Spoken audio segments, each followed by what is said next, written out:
Well, first of all, I just want to say thank you for sitting in today. I know, like I mentioned earlier, some people have the day off due to a holiday.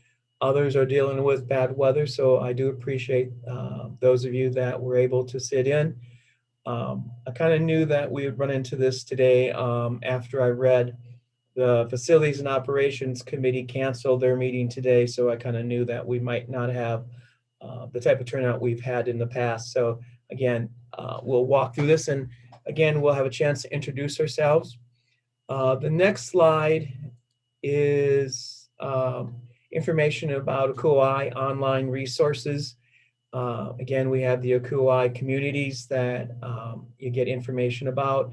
And I'm guessing for those of you who are new, you saw the Sustainability Committee online from ACUHO-I. So you signed up for today's meeting, which is a little different than we've done in the past. Normally I would just send things out, but again, it has opened doors for us to have individuals that are typically not online for us.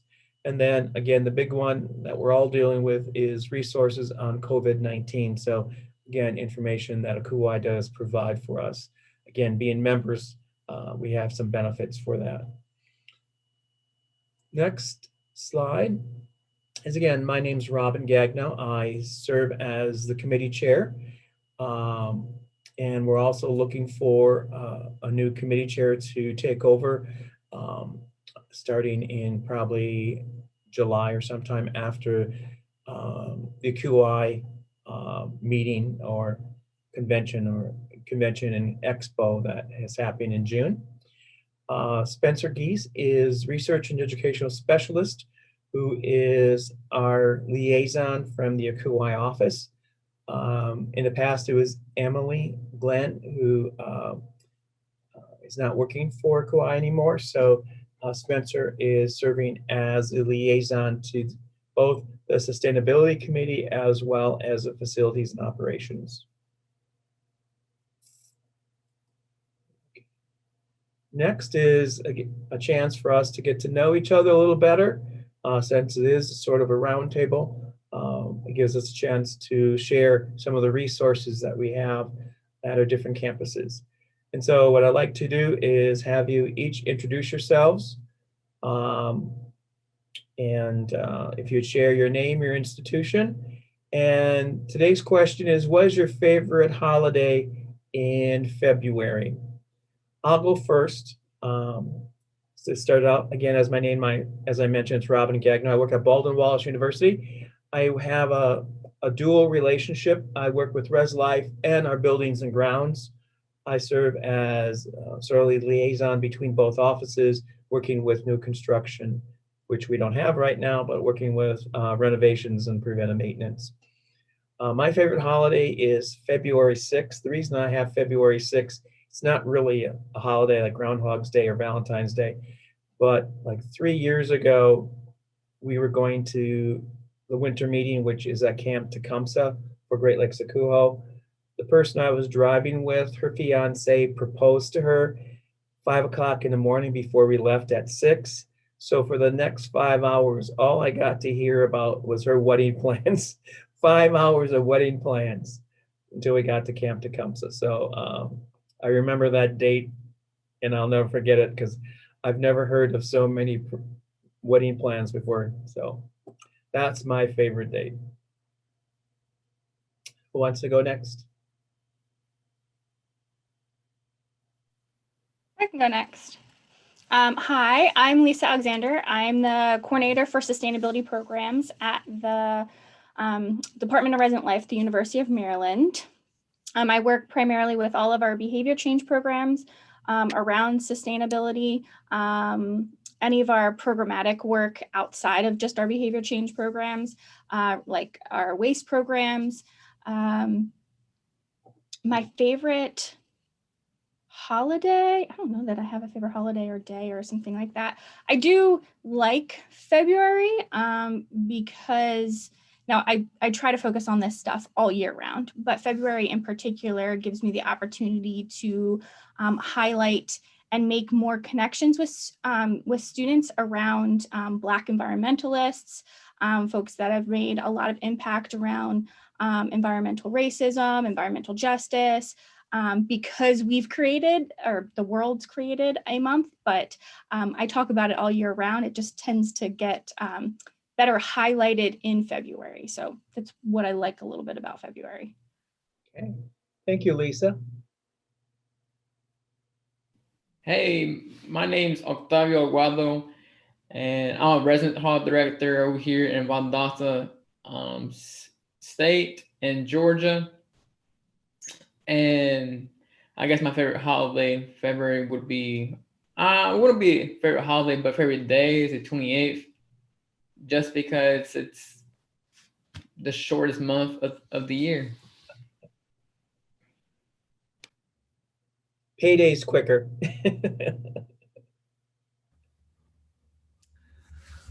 Hi, everybody. My name is Rob Abbowitz. I am in residence life at Miami University in Oxford, Ohio.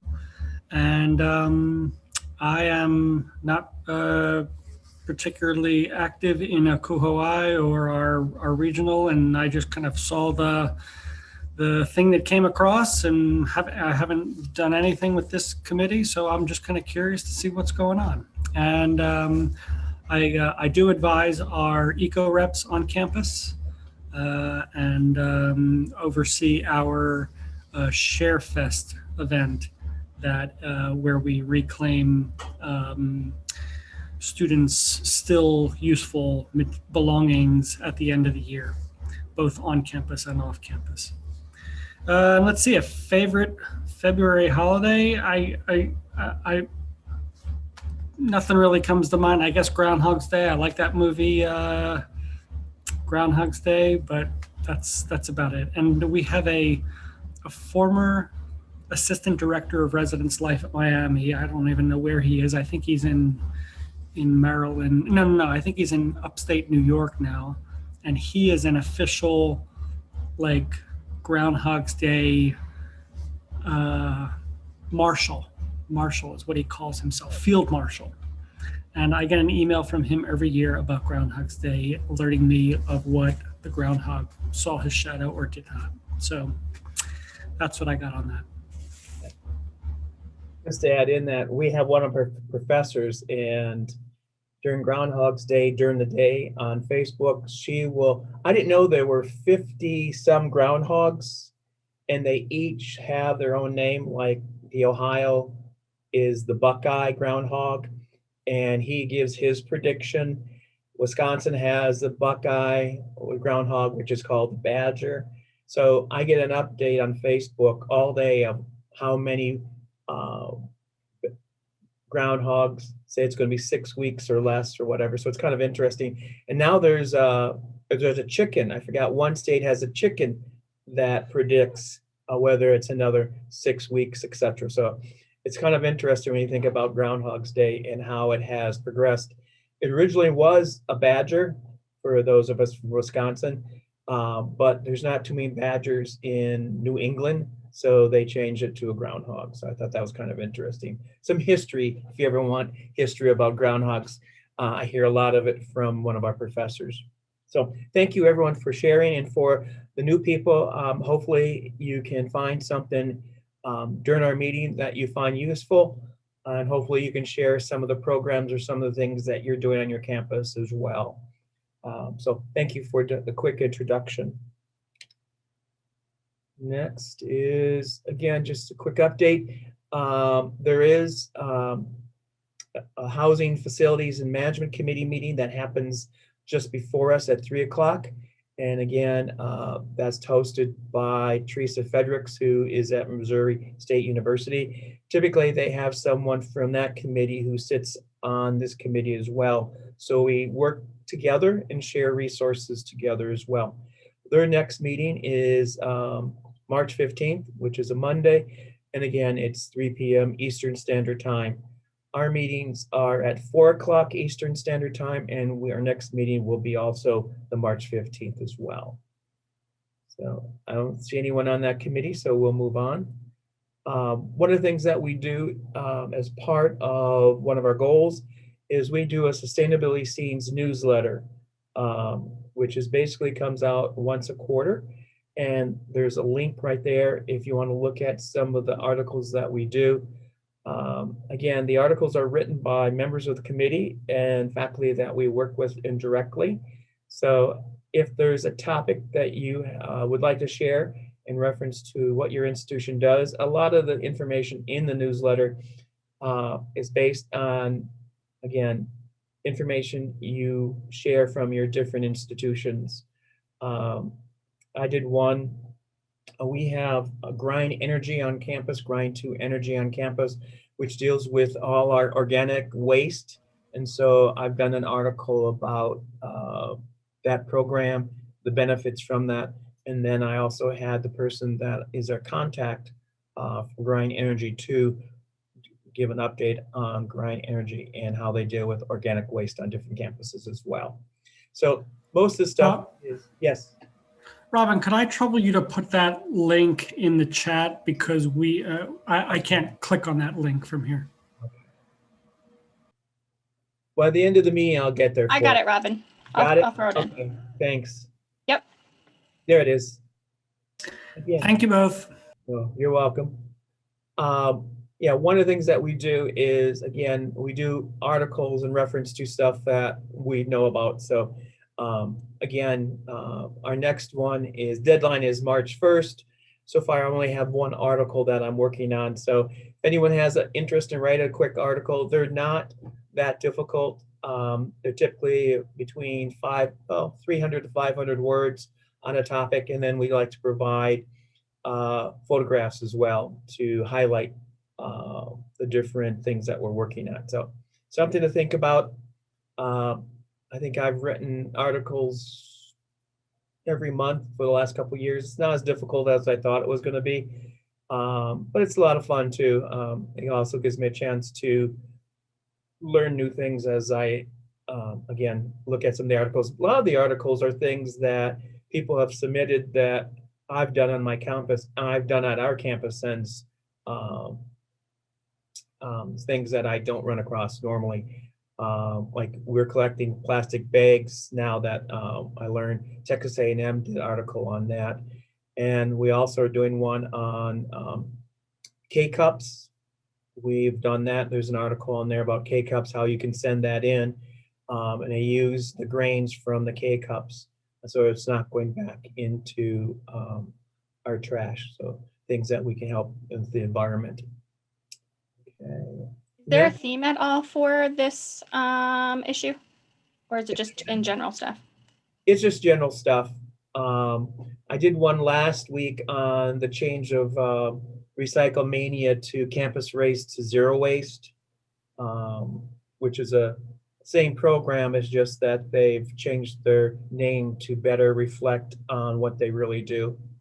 And so today's sort of discussion item is Recycle Mania tips or Campus Race to Zero Waste, things that you do on your campus to help, I guess, get the information out to your residents and to the campus. Are any of you, I think Miami, I think, has been involved in Recycle Mania. Is that correct, Rob? We were actually the school where it originated some years ago, and then it became a competition with Ohio University, and then it kind of grew some legs and became national. And then we stopped participating. Oh, okay. For two reasons. One was a competition didn't seem to energize or engage our students anymore. You know, we were like, oh, look, Ohio University is beating us. And they were like, all right, fine. Or when we would do a competition on campus, we'd say, look, that residence hall has better numbers than yours. And they'd say, well, good on them. You know, like it didn't gain any energy. They weren't like, oh my God, Tappan Hall, they're killing us. We're going to start recycling more. It really was like, all right, you know, like it just, so the culture just evolved such that that wasn't a thing anymore. Yeah. That was one reason. And the second reason was, I guess there were three reasons. So another reason was we kind of embraced this idea that we didn't want them to increase their recycling. We wanted them to reduce the amount of plastic bottles, which was a primary thing going into recycling. We wanted to reduce the number of plastic bottles that they were using in the first place. So we've, our eco reps have embraced this a water bottle project where they raise money so they can provide a high quality water bottle for residents so that they can stop using, one-time use plastic water bottles. So this idea that we were recycling more than previous years or recycling more per capita than another institution was good, but was a little bit counterproductive to the bigger idea of just reducing your, materials footprint. Yeah. We have a new campus coordinator of sustainability who is situated in physical facilities, and he's recently kind of gotten us back signed up with Recyclemania or Zero Waste. And so there's, with COVID, there's not a lot of energy behind it. I see some stuff around, but it's not like if I walked up to a regular old student on campus and said, "Do you know what this is?" They would say no. I have no idea what it is.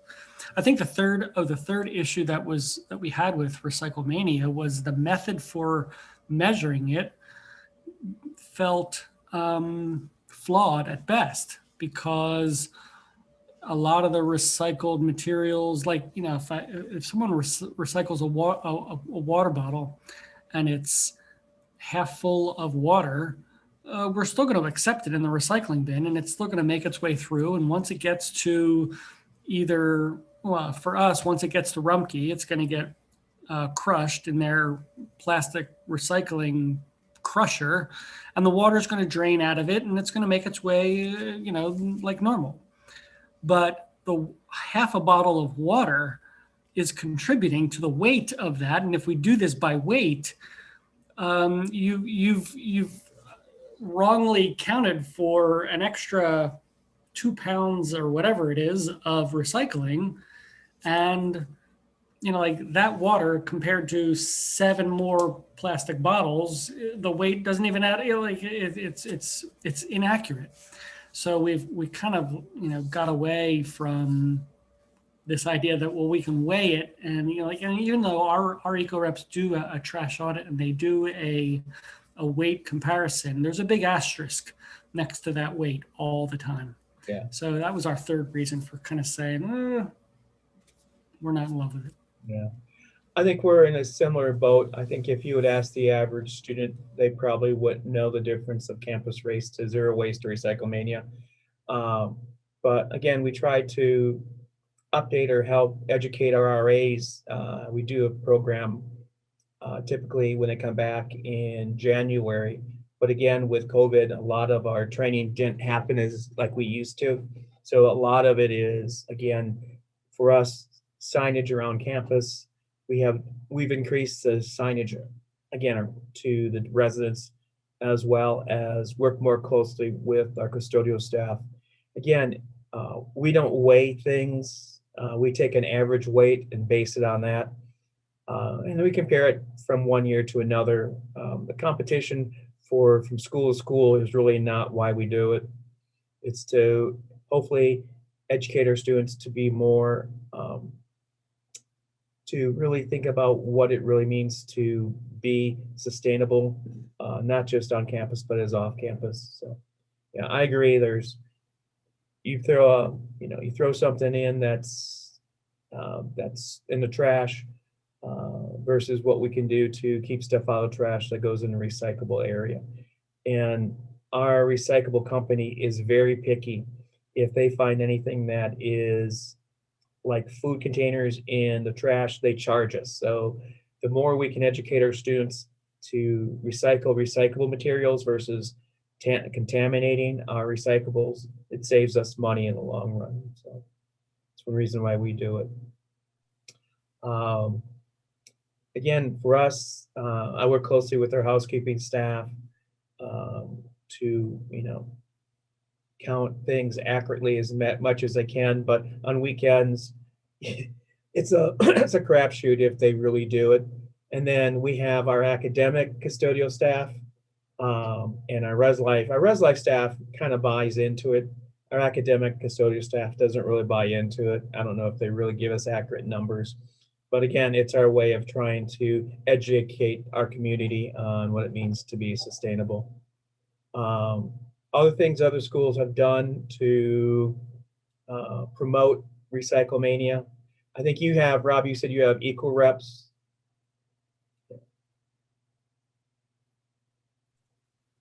We've tried equal reps, but again, it's difficult to get people that are really into being that sustainable. So. At UMD, we're very invested in campus Race to Zero Waste. Our facilities management, recycling, and solid waste unit takes on that for the whole university and then works with the campus sustainability partners to kind of make that happen. We take it from the awareness standpoint, not necessarily the competition standpoint, because it's not very beneficial. And all the social science research around adopting sustainable behaviors takes you away from competition-based things to get people to do stuff, because they're likely to just go back to doing a previous behavior after the competition's over. So all of our programs, our Green Terp program, anything around waste, anything related to dining, any publications that we put out, we come from the perspective of awareness and kind of joining the club, being a part of this community of green Terps that are on campus. We have a very active social media presence. Our Terps Recycle social media posts a lot of content and awareness around what, how, and all that stuff related to waste. And they work with myself, who works with the residence halls and the students, as well as dining and other people on campus, to figure out what's the best way to stay that. I typically get tapped a fair amount since I'm around students the most out of all of those categories and how to best promote to students. But our students, for the most part, when they come to campus, they don't know how to do a lot of those things because they haven't done it at home or in their place wherever they were previously. So every year we're kind of restarting, but we've developed a lot of good content that we just put up the similar materials, tweak it here or there year to year, so that we can be successful for things like Campus Race to Zero Waste, or we do a lot of content around America Recycles Day. We do a lot of content in our Green Terp program. We take 1 month out of each semester and focus on waste as our content for that month. And so this actually Wednesday, we have because everything's online, we normally do more things in person, but we have what we call our Green Terp Dialogue series.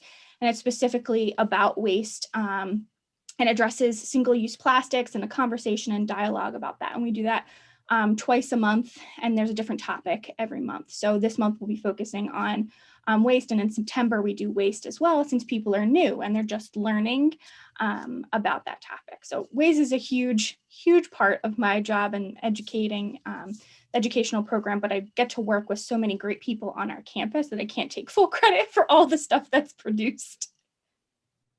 Well, I see 1 or 2 articles in what you just shared.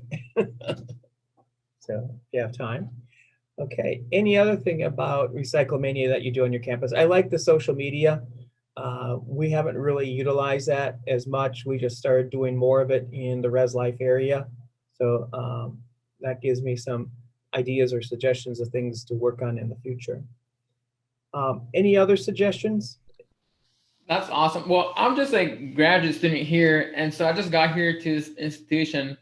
But I have only seen recycling bins in the honors hall building. And so, and the housing operations department here hasn't really talked about how to be sustainable in regards to the resident hall directors and RA. So I'm just trying to see how I can start that conversation with the housing operations department. Okay. What I do is I provide flyers for the RAs to put up for their bulletin boards. And I also do, if they want me to come in, I can talk to the residents about all the different programs we do at BW that are sustainable. Like, again, we have a sustainability residence hall. We have solar panels. I'm going to talk about that.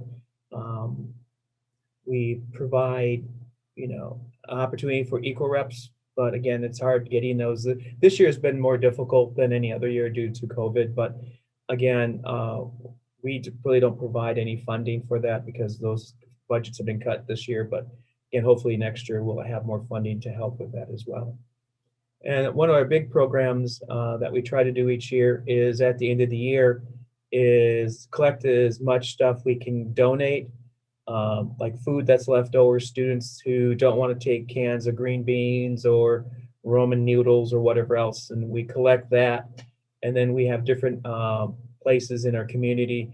We have 4 food pantries that really appreciate the food that we provide. We collect clothing at the end of the year that we give to the Salvation Army. We collect a number of different items like books and stuff that, textbooks that the bookstore doesn't want. We give those. We have a program with Books from Africa, and so they get those. So there's a number of programs we do at the end of the year, and I think Rob mentions that's one of the things that he does at his campus as well. Okay. So again, if you have questions, please feel free to email me and we can follow up with some things that we do with the RAs. And again, equal reps as well, because my job is to work with both parties, buildings and grounds, as well as with the RAs in the sense of promoting sustainability type programs on campus. Okay. I'm also happy to share any and all content that I've either created or have access to. You can email me as well. And I think I have Lisa before, so. Next I have, what would you like, you or your colleagues want more information on for next month? That way we can, if there's an idea or idea that you want more information on, we could provide that and look that up and be ready for the next meeting. So if there's anything, please email me. We can put it on the agenda. And then the next item I have is some resources.